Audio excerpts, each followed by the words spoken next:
coordinated, to be action orientated. The writ that's come out of the conference, does it reflect that? Well, a lot of people breathed a sigh of relief because there was an agreement, and that's in a context where multilateralism is under duress. But the agreement you're referring to largely reflects the status quo. It does have some incremental improvements here and there, but we live at a time when the world is facing major crises of climate change, hunger, poverty, and that calls for much more ambitious reforms. And the truth is that there is enough money in the world to meet development and climate goals, but it's not in the right hands.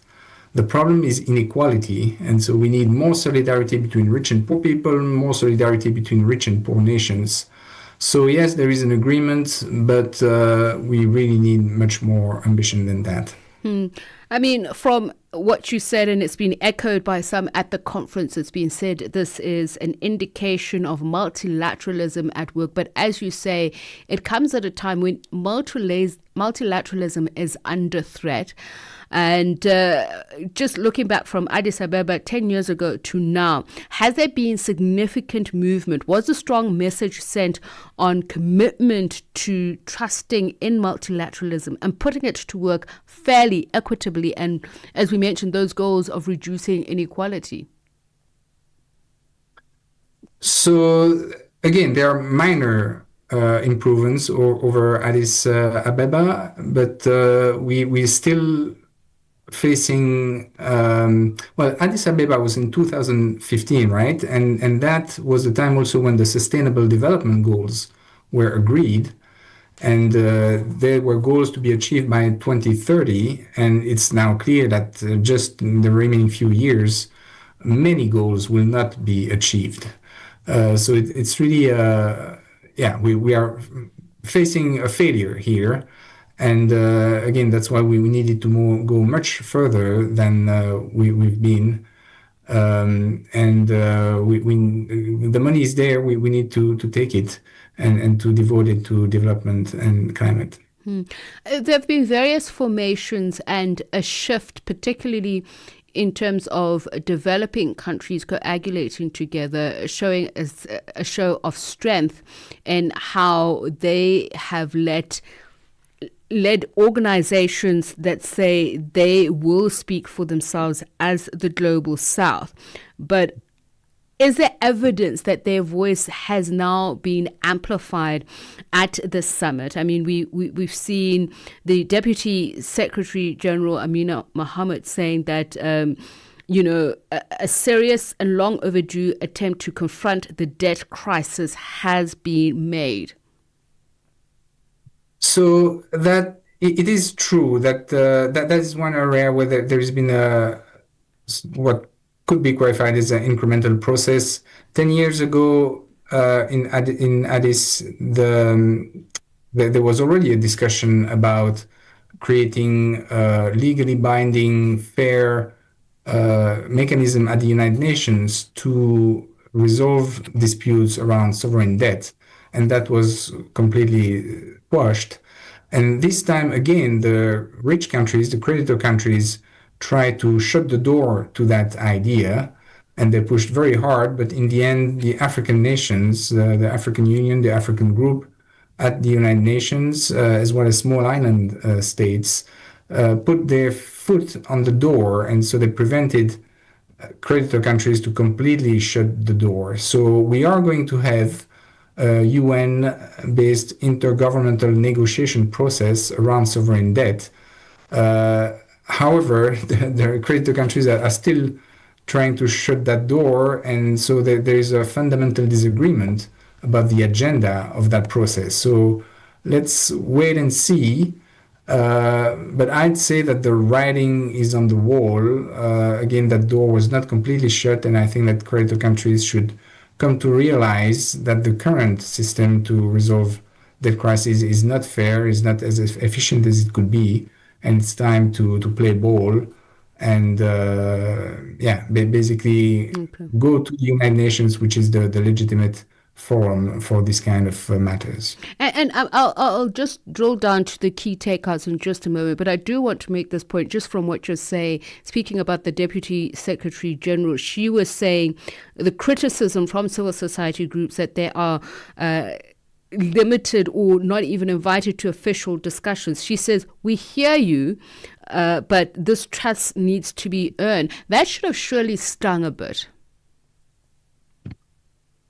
So the UN process, firstly, is more participatory than the other processes where sovereign debt is resolved. And there were some opportunities for civil society to feed into this conference. But of course, civic space is threatened in many countries. It's an ongoing fight for organizations like Oxfam and many other national, local NGOs to speak out, to hold governments accountable. It's not as easy as it used to be 10, 15 years ago. And that is indeed a fight that we have to continue doing. But I mean, exciting news coming out of it, at least by way of commitments made by Spain and the World Bank for what they called debt swaps for the development hub, where they'll scale up debt for development deals. We see Italy saying it'll convert about 230 million euros in African debt into development investments. Can you talk to us through some of these and others that were notable, those commitments that shows that there is a way forward?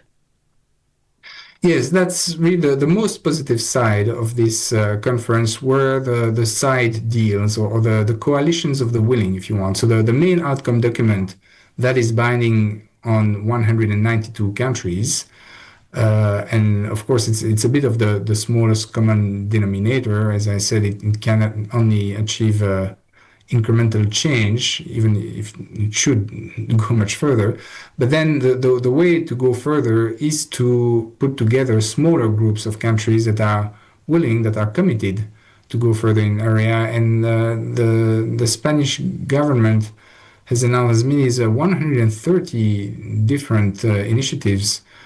Sevilla platform for actions in all a range of things. Now you've mentioned the one on debt swap.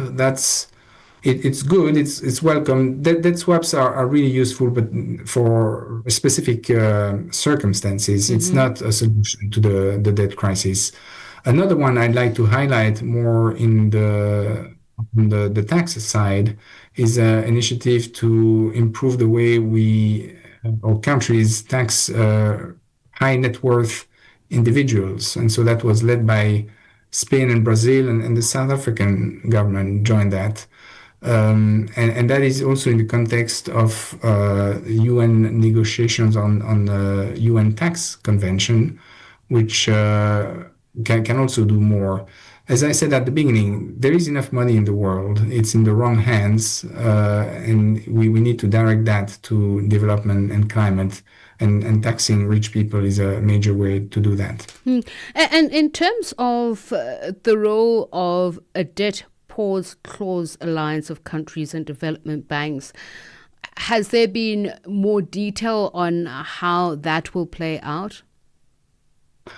So like the debt swap, that is another initiative that is welcome, but again, only deals with a niche problem with very specific circumstances. For instance, it's very useful for like middle-income countries that don't have access to concessional funding from the World Bank, and that are very vulnerable to climate change, like think of Caribbean countries, for instance.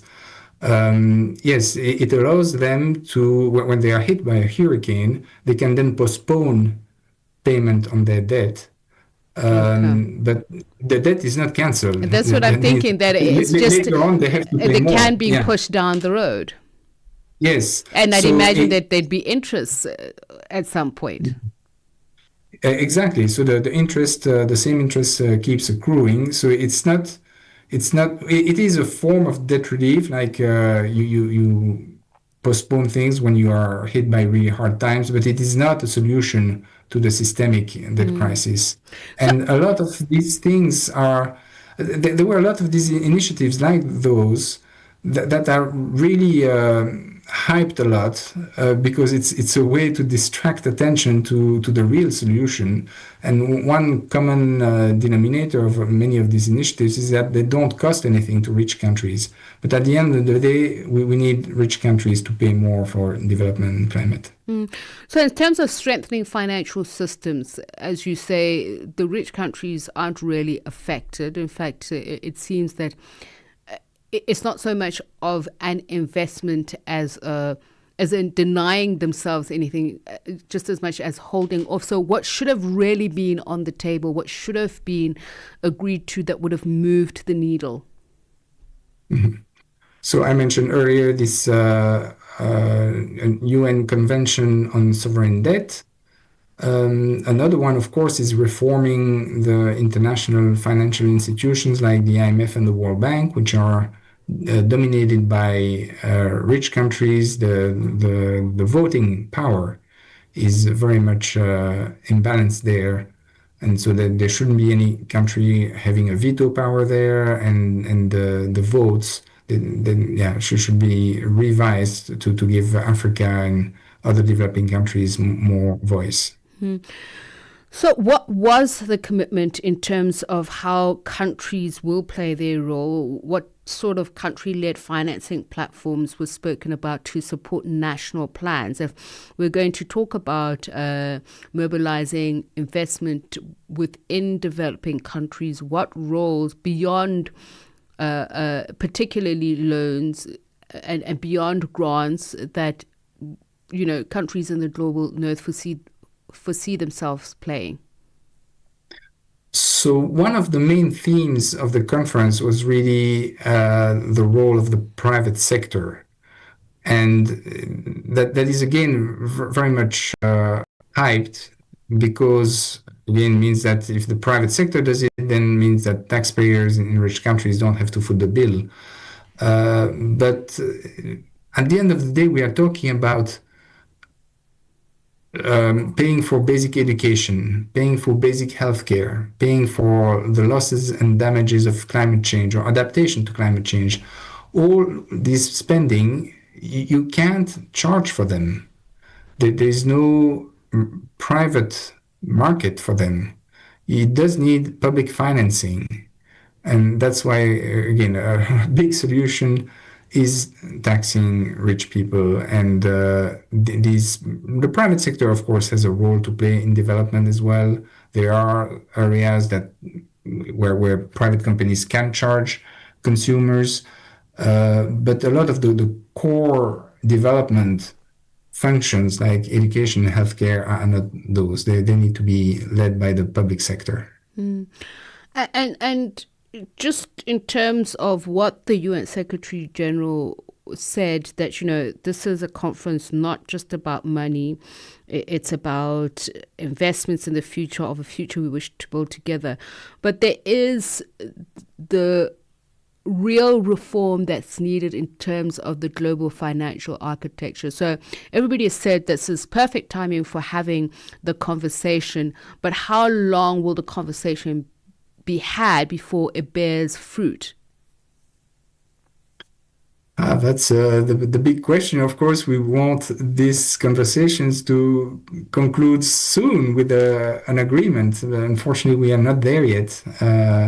And that is indeed perhaps the failure of this conference. That was an opportunity to actually reach an agreement on a new international financial architecture. But instead of that, we have these small improvements on the status quo.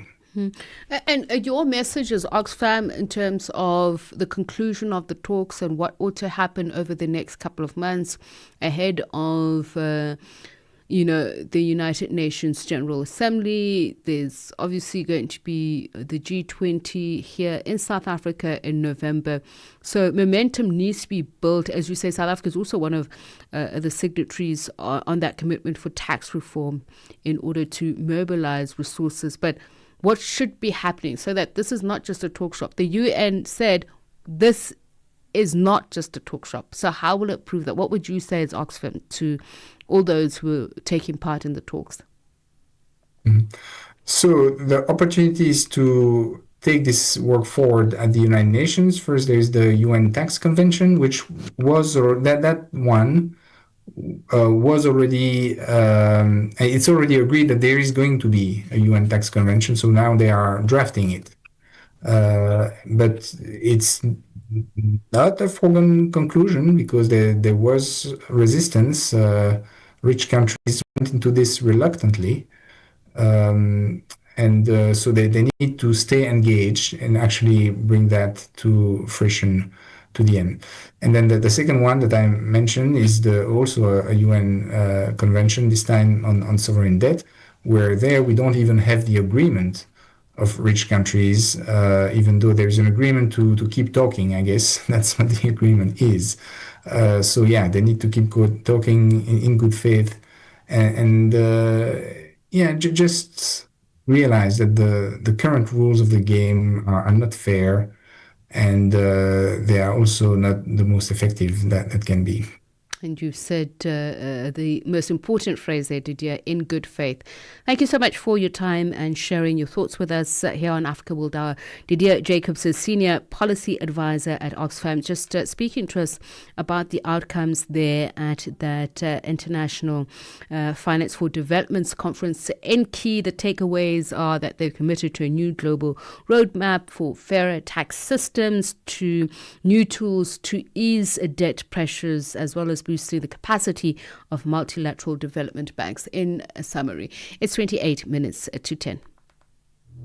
Got something to say? Are you passionate about issues that matter? Do you have a voice that deserves to be heard?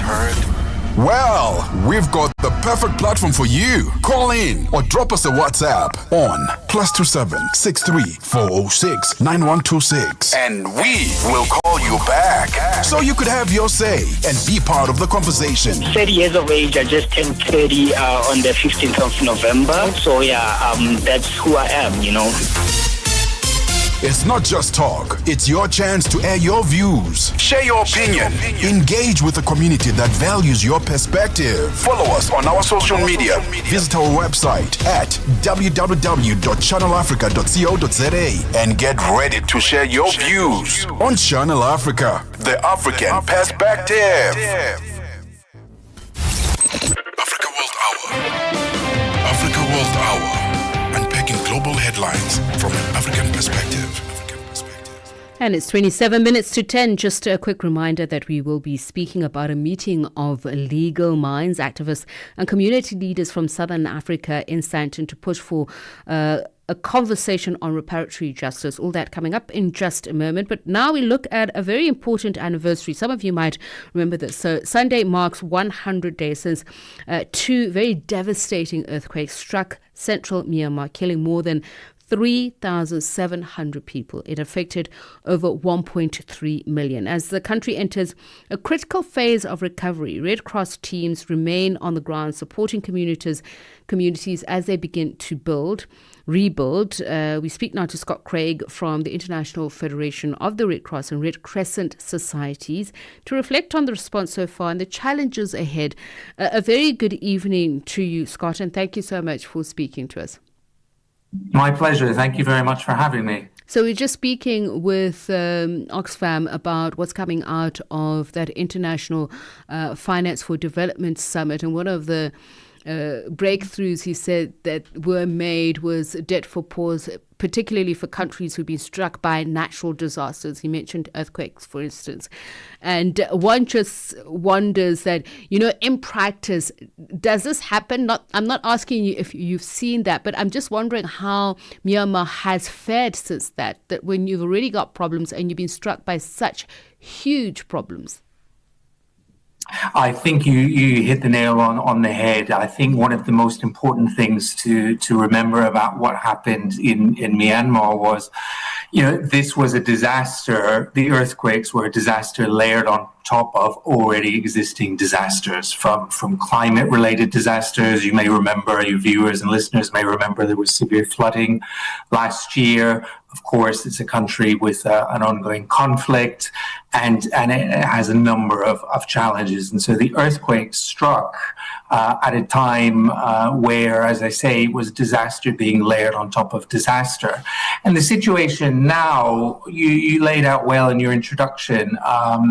One of my colleagues from Myanmar was speaking to the media today, and she says that the situation is that, the initial stages of the earthquake response were really about survival, about addressing people's most basic needs: food, water, shelter, emergency medicine. Now, as we are 100 days on, the needs are really shifting. It's about how do you get people from survival back to living and back to life, moving back into their homes, rebuilding healthcare, rebuilding a society which is, has been really shattered and devastated by those earthquakes. And so it's entering a critical new phase. We're talking about the past 100 days. It's actually the next 100 days that I think that are going to be really critical, and beyond, of course, about really helping to make sure that we're getting the right support in place to make sure that we can help people in Myanmar to get back to living and rather than just surviving.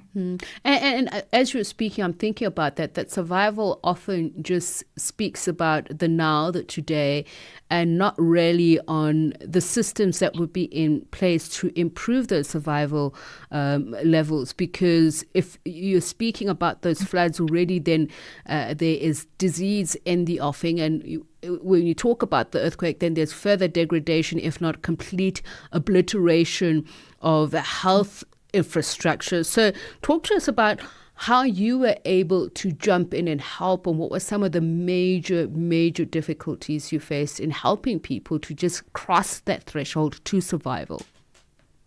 Yeah, it's a really good point. I'd say a couple of things on that. Firstly, on your first point, you're absolutely right. Recovery, long-term recovery, is going to be about really helping to kind of build back and address all of these underlying vulnerabilities that you mentioned. Things like building back a functional healthcare system, not to the way it was, but actually, to improve on what was in order to meet people's needs. So it's about really rebuilding in a way that helps to build the resilience of local communities in the longer term. I think one of the really interesting things about the Red Cross and the Red Cross movement is that it's locally led humanitarian action. So our colleagues from the Myanmar Red Cross Society were already there in the country, already in the affected areas. Many of them themselves, of course, caught up in the earthquake and were affected themselves, but they were already in the community, trusted by the local communities. And so we were able to act really quickly, right from day one, to be able to start helping people. And we had quite a lot of stocks and quite a lot of assistance already in the country. And we were able to rapidly to bring in more supplies. But I think that question about trust and being trusted by the local community is what is quite unique to the Red Cross, and I think what enables us to act quickly and in line with humanitarian values and trust in the community. And also, I'd imagine to get a clearer and truer understanding of the challenges ahead as you speak about the next 100 days, because often people who are disempowered like that are hardly able to be open about some of the things that may even be regarded as trivial, but actually are very critical for them. Yes, absolutely. And one of the things that I think is really only beginning to emerge, what our teams are telling us is that, in the days and months ahead, psychological support and mental health support will be really critical, because I think often we think about resilience in building in terms of things, in terms of homes, in terms of infrastructure, in terms of healthcare. Of course, all of those are really critical, but I think people who've been through such a lot are going to have a lot of mental health needs in the future. And one story there's been so many stories that have emerged, but one story that one of our colleagues was out in the field meeting affected people recently in the last few days, and she was talking to a 30-year-old mother who was at home with their kids when the earthquake struck, completely destroyed their house, buried them all under rubble, buried her kids under rubble. She was digging her kids out from under the rubble and then also helping to dig other people's children out of the rubble. So I think, that kind of community spirit, community resilience you've seen, echoed all across the affected areas. But of course, the longer term impact of that on people's mental health and well-being, I think, is something that is going to have to be addressed as well, something that Red Cross and other humanitarian actors will be working on as well. Scott, let's talk about what you see as potential crises that you might meet over the next 100 days that are either being addressed or that need to be addressed. What is critical that you need to look out for in terms of emerging threats? So the first thing I would say is what's really needed over the next 100 days is to ensure that we have the financial resources and the funding in place to meet people's needs. So the next phase is costlier than the first. It costs much more to rebuild homes. For example, costs around $1,200 to rebuild a home for a family. And so that costs a lot more than providing food, water, blankets, tents, etc. So the next phase is going to be much costlier. And so, for the IFRC emergency appeal, we've only received 22% of the money that we've appealed for. So the first thing, first and foremost, is that we need the money to be able to meet critical needs. In terms of emerging threats, things to bear in mind, the monsoon is happening in Myanmar. So the weather is pretty terrible. Monsoon is there. That comes with other challenges like diseases, waterborne diseases. And so you're dealing with a complex convergence of different things all happening at the same time. And by the way, my colleagues told me that they experienced a 4.9 earthquake / aftershock yesterday, and so that's pretty big. And so there's also a risk, of course, that there could be further seismic activity that could then further complicate the response as well. So it is a really complex situation. There's a lot of different things going on at the same time, and no doubt exacerbated by the increasing cut in donor funding. How are you contending with that? You're absolutely right. Of course, we're seeing across the world and across the humanitarian sector as a whole, the money is much lower than it was, to put it plainly, and of course that has an impact on what we can do. Our job as humanitarians is to continue to deliver for the people we serve to the best of our ability with the resources that we have. But I think, to reiterate the message I was giving before, we really do need to ensure that the funding is in place in order to meet people's needs as we move into this critical new phase in Myanmar, but of course more broadly, because as we know, sadly, there is no shortage of humanitarian situations around the world. Scott, thank you so much for your time. Much appreciated. Wishing you all the best. Scott Craig from the International Federation of the Red Cross and Red Crescent Societies speaking to us about the 100 days since Myanmar was hit by 2 deadly earthquakes, claiming more than 3,700 lives. Africa. It's time to plug into the heartbeat of the continent. Tune in to Channel Africa, your go-to radio station that broadcasts in 5 different languages. L'Afrique du Sud célèbre la journée nationale du Kabla hujaitwa kwa jina la Double K, or more of our forests have been destroyed. Partido Africano da Independência da Guiné. Si Channel Africa represents every corner of this amazing land. From Lagos to Cape Town, Nairobi to Dakar, we've got you covered with the freshest news, music and cultures. So, turn up the volume. feel the rhythm.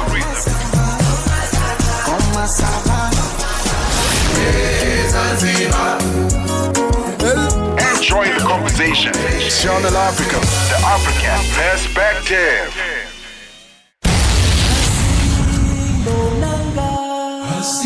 This Mandela Month, Channel Africa invites you to walk in the footsteps of a giant. From the prison yard of Robben Island to the halls of the United Nations, Nelson Mandela's legacy reminds us that service, compassion, and justice are the building blocks of real freedom. En cette journée Mandela, que nos actions fassent écho à son héritage. Alionyesha dunia ya kwamba sauti moja yaweza kuhamasisha mataifa. Mandela ensinou-nos que a liberdade não é dada, mas sim conquistada através da coragem e sacrifício. Join us as we reflect, remember, and reignite the spirit of Madiba across the continent. This is more than a day. It's a call to action. Channel Africa, the African perspective. At the forefront, the most pressing issues on Africa World Hour with Tsepiso Makwetla. Channel Africa. And welcome to it. If you've just joined us for this next 14 minutes, we appreciate you being with us as we wrap up Africa World Hour this Friday. Today, we look at a morning meeting that took place. It had legal minds, activists and community leaders converging in Southern African stakeholders to talk about the need for a conversation on reparatory justice. The event, hosted by the Institute for Justice and Reconciliation and the Africa Judges, as well as Jurors Forum, comes as the African Union marks 2025 as the Year of Justice for Africans and People of African Descent. To speak about the theme, the significance of the gathering, what it means for the region, we're joined now by Nyasha Mpani, project leader at the Institute for Justice and Reconciliation. A very good evening to you, and thank you so much for speaking to us, Nyasha. Good evening, and good evening to your listeners. So I mentioned the AU theme for the year, and of course your gathering today to speak about reparatory justice surgery. If you could just unpack those two subject matters and also just explain a little bit more in detail about reparatory justice. What are we speaking about here? Thank you so much. So I think the main objective of today's reparative justice surgery was to bring, as we've alluded to earlier, it was to bring together legal experts, community representatives, and advocacy groups to diagnose the systemic historical harms like colonialism. If you look at it, South Africa, we talk about issues to do with apartheid, and then also issues to do with cultural theft. And the core essence of the meeting was to co-create strategies for reparations. We called it a surgery because we feel like a surgery is something that is hands-on, and we're trying to create a problem-solving space for these different practitioners who were in the room.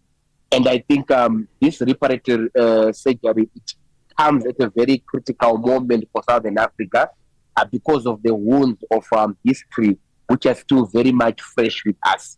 And when we look at issues to do with the land dispossession, they are still quite topical in most Southern African countries and also other African countries. Here in South Africa, it's still an issue. It is to do with inequality, cultural erasure. They are all still topical, and some of our citizens are still reeling from the effects of these things. And with the AU then making the 2025 theme on reparations, there is now a continental political momentum, which we must say is it's coming when, and it's also coming at a time when Belgium returned 2,000 artifacts which were looted from DRC, and also when Namibia recently commemorated for the first time the genocide which was committed against the Nama and the Herero. So this AU theme is coming at a very important time when some of these developments are happening, which are very much crucial, we're talking about issues to do with reparations and transitional justice on the continent. I mean, you've spoken about quite a bit of them at state level, but just looking at what we certainly have been reporting on here on Africa World Hour on not just necessarily a state-led, should I say, oppression, using the levers of state power to, further oppress people, but also looking at the individuals. I mean, if we look at journalists who have been targeted, for instance, for speaking out, whether it's in Kenya, whether it's in Tanzania, whether it's in Malawi or the Democratic Republic of Congo, were there key reparations cases or advocacy efforts that you looked at that looked at individuals who exemplified the struggle that we're fighting for? Yes, we had, for instance, here we actually had the paramount chief of the Nama and the Herero in Namibia. And it was very quite sad to listen to him as he actually shared the state of affairs in Namibia, highlighting that even though the commemorations were done for the first time in Namibia, to acknowledge the atrocities done by the Germany, what was quite saddening is that there was no acknowledgement in terms of the affected communities. Those commemorations which we saw happening in Namibia, it was just with states trying to tick the box, but the affected communities were not even consulted, or they were not even part of the commemorations, and they really still feel that even though the case has been made a government priority, it has been made a government priority as a decoy to try and probably silence the communities who were affected in Namibia. So in the discussion that we're having this morning, the paramount chief was saying the voices of those who are affected is not being heard. It's not central in the discussions to do with reparations in Namibia. And this is a similar case when you look at across the continent, where issues to do with the reparations are of concern. You'd find that voices of the affected communities are always silent. And this is why it has taken so much time for some of these issues to be discussed, especially if we look at countries like Zimbabwe, where the issues of Bukraundi are yet to be discussed and addressed. And there's a lot of politicking that is going around these issues. Yet those affected communities are going through a lot because of what they went through as a result of the atrocities that are committed to them. So, in as much as we are seeing governments taking these commemorations and all that, indeed the affected communities are going through a lot as they feel like they are not being, their voices are not being central to the conversations of reparations. Hence, we had such a discussion today. As you're speaking, Yash, I'm actually just thinking that, community has taken a form that society has never, at least our traditionalist African society, has not even started to come to terms with. I'm thinking of situations in which there have been corrective rape, where somebody, whether they've come out or not, but they certainly have been targeted because of either their gender preference or, identity. So if you're talking legal strategies and, judicial change that is required, are we thinking broad enough about how our children, even in the next 10 years, maybe these examples of cases of reparatory justice that is needed that we have not even begun to conceive? Several legal policy strategies were proposed to ensure that historical injustices such as colonialism and apartheid can be addressed meaningfully. And there were issues to do with strategic litigation, with an organization that is only dealing with strategic litigation cases in South Africa. And they quietly gave so many examples of the different litigation cases that they are taking up against governments and against even foreign governments against the atrocities which they committed. A case in example is the Landless People's Movement, which was also part of the conversation here. They are also taking the Germany government to a Germany court to seek to find redress over the atrocities which they committed against the Nama and the Herero. We also heard from the South African Human Rights Commission, who also said they are also now taking litigation cases, obviously against the issue to do with the number that was given by the TRC, where they said apartheid only affected 20,000 people. They are against that figure because they do not think that figure, 20,000, is the correct figure, and they would want to understand how the government arrived to say that apartheid only affected 20,000 people, when we can actually see with what's happening in South Africa that it's not only 20,000, a lot of people are affected by apartheid. So they are also taking those cases to court, and we're really looking forward to what the outcome is going to be for this process. So, allow me to jump in and say, and those are very important cases that you're mentioning, but the question that I ask still remains, because if we're still talking about past injustices that need reparatory justice, I completely understand that, but there are people who still suffer from the vestiges of apartheid and colonialism today. So if we're talking about capacity building, I'm saying, are we thinking strategically in terms of capacity building and the legal frameworks that we are looking at now to prevent current justices from becoming past injustices that we'll still be dealing with, our children will be dealing with 20 years from now? Yes, I think from the civil society sector, we are trying by all means to ensure that we are capacitating the affected communities, and we're also capacitating the current generations that even the current atrocities that are happening. We're trying to give a voice to ensure that there is redress on those atrocities. But as you know, that we are dealing with issues to do with reparations or transitional justice. We are dealing with what I can call, it's a big devil, in the sense that you're also dealing with colonial powers who also, in essence, still have control politically and economically. So trying to drive some of these cases, it can take time. That's why it has taken us this long for the AU to finally recognize that we need to put the theme of the year to focus on reparation.